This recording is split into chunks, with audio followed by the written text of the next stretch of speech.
Não foi coincidência, né, Priscila?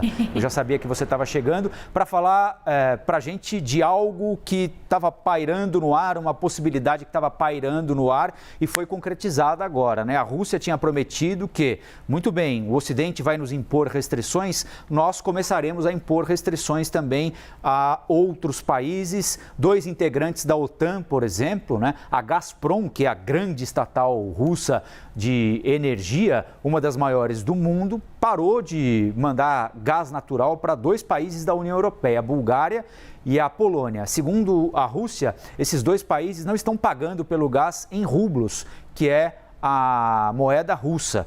E isso gera um temor danado, não é, Priscila? Porque na mesma medida em que a exportação do gás é relevante para as contas da Rússia, o gás russo é fundamental para o funcionamento da União Europeia. O último dado que eu vi dizia que, em média, 40% de todo o gás consumido na União Europeia vem da Rússia. Em alguns países, mais do que isso, como a Alemanha, por exemplo, a maior economia da União Europeia, 60%. De que forma isso está mexendo com o mercado hoje, hein, Priscila?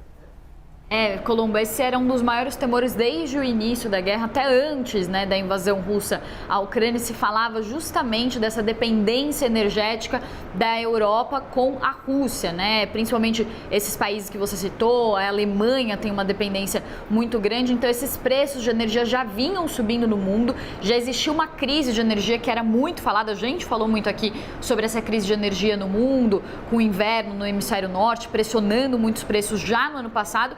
E aí veio então essa situação de guerra se somando a esse cenário que já era complexo e trazendo ainda mais pressão sobre os preços de energia na Europa e no mundo todo. Com essa decisão então dos russos de cortar o fornecimento de gás para a Bulgária e para a Polônia, isso torna o cenário muito mais nebuloso, muito mais incerto. As bolsas estão super voláteis, com muito sobe e desce.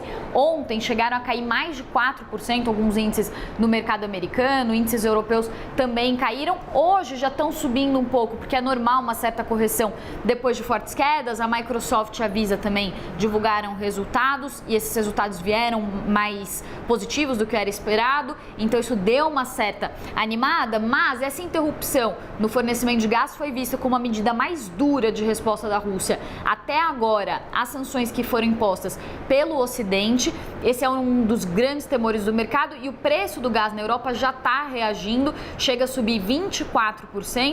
E talvez não pare por aí, porque o porta-voz do parlamento russo, um dos principais porta-vozes do parlamento russo, falou em estender esse corte do fornecimento de gás a outros países, e esse é o grande temor, que países maiores também tenham essa suspensão do fornecimento de gás. Isso pode fazer os preços explodirem mais ainda. Por que o mundo inteiro fica preocupado com essa situação? Porque o mercado de energia está todo interligado. Então, quando sobe o preço do gás, isso acaba afetando o preço do petróleo. Quando sobe o preço do petróleo, isso acaba afetando o preço dos combustíveis no mundo todo. Isso explica muito do que a gente está vendo no nosso cenário aqui de combustíveis subindo muito. E não é só essa questão de guerra Rússia e Ucrânia que está afetando e trazendo incerteza para o mundo. A gente soma isso também, lockdown na China, que traz mais pressão sobre a inflação, porque a China também tem uma participação importante, por exemplo, no fornecimento de produtos eletrônicos para o mundo, então é mais uma fonte de aumento de preços para o mundo. E com essa combinação toda explosiva de pressão de preços,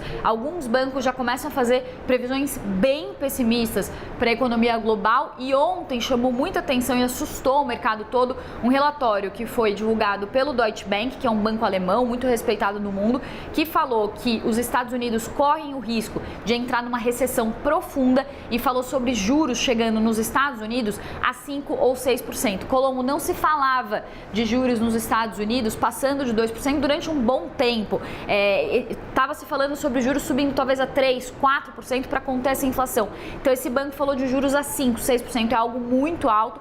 Assustou bem o mercado, hoje dá uma corrigida, mas é uma situação de incerteza constante, muito mais incertezas do que certezas no mercado nesse momento.